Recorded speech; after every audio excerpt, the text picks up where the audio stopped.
على رسوله الكريم أما بعد قال الله تعالى في القرآن المجيد يا أيها الذين آمنوا اتقوا الله حق تقاته ولا تموتن إلا وأنتم مسلمون وقال النبي صلى الله عليه وسلم اتق الله حيثما كنت.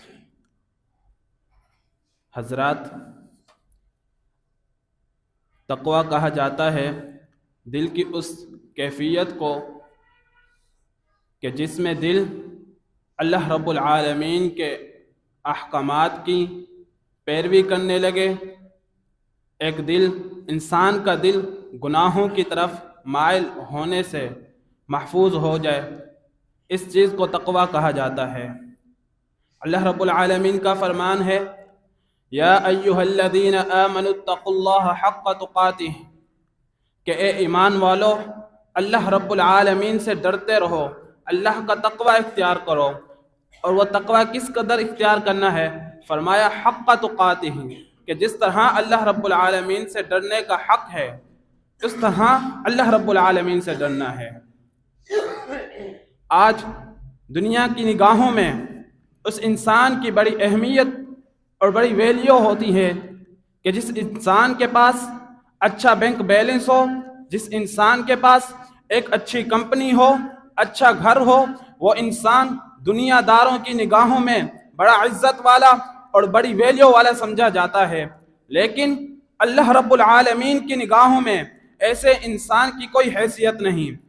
اللہ رب العالمین کی نگاہوں میں اگر کسی انسان کی حیثیت ہے، کوئی انسان اللہ رب العالمین کی نگاہوں میں عزت کا حقدار ہے، تو وہ انسان ہے کہ جو انسان تقوی اختیار کرتا ہے.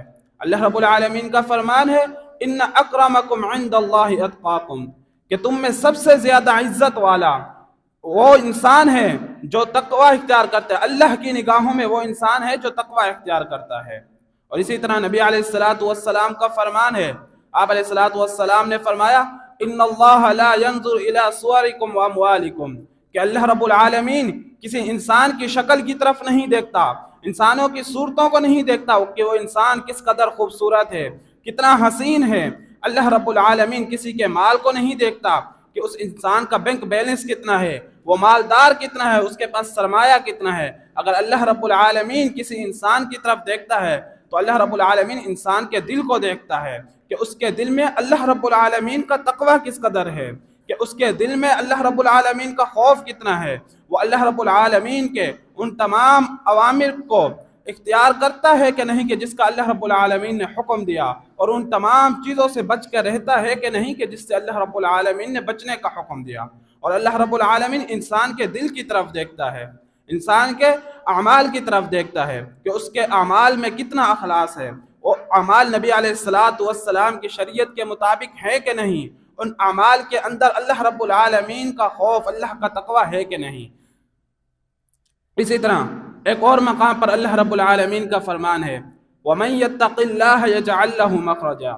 اللہ رب العالمین فرماتے ہیں کہ جو انسان تقوی اختیار کرتا ہے، جو انسان اللہ سے ڈرتا ہے، اللہ رب العالمین اس کے لیے تمام تر مشکلات سے، تنگیوں سے نکلنے کا راستہ آسان کر دیتا ہے. آج آپ دیکھیں کہ کتنے لوگ اس دنیا میں پریشان ہیں. کوئی اپنے بینک بیلنس کی وجہ سے پریشان ہے، کوئی اپنے کاروبار کی وجہ سے پریشان ہوتا ہے، کوئی اپنے گھر کی وجہ سے پریشان ہوتا ہے. اللہ رب العالمین نے ایک آسان سا حل ہمیں سمجھا دیا کہ اگر ان مشکلات سے نکلنا چاہتے ہو تو تقوی اختیار کرو. وَيَرْزُقْهُ مِنْ حَيْثُ لَا يَحْتَسِبُ. اور اللہ رب العالمین اس تقوی کے بدلے ایسا رزق عطا کرتا ہے انسان کو، ایسی جگہوں سے رزق دیتا ہے جہاں سے انسان نے کبھی سوچا نہیں ہوتا، انسان کے وہم و گمان میں نہیں ہوتا. اللہ رب العالمین انسان کو ایسی جگہوں سے رزق عطا فرماتا ہے. ایک اور حدیث میں نبی علیہ السلام نے فرمایا اتق اللہ حیث ما کنت، کہ جہاں کہیں بھی ہو اللہ رب العالمین کا تقوی اختیار کرو. آپ سفر میں ہیں اب اللہ کا تقوی اختیار کریں، آپ گھر میں ہیں تب بھی اللہ کا تقوی اختیار کریے، آپ اپنے کاروبار میں ہیں، اپنی دکان میں بیٹھے ہیں تب بھی اللہ رب العالمین کا تقوی اختیار کرنا ہے. اور اللہ رب العالمین کا فرمان ہے تلک الجنت التی نورث من عبادنا من کان تقیا، کہ ہم اپنے ان بندوں کو جو ہمارے وہ بندے جو اللہ کا تقوی اختیار کرتے ہیں، ہم انہیں جنت کا وارث بنا دیں گے.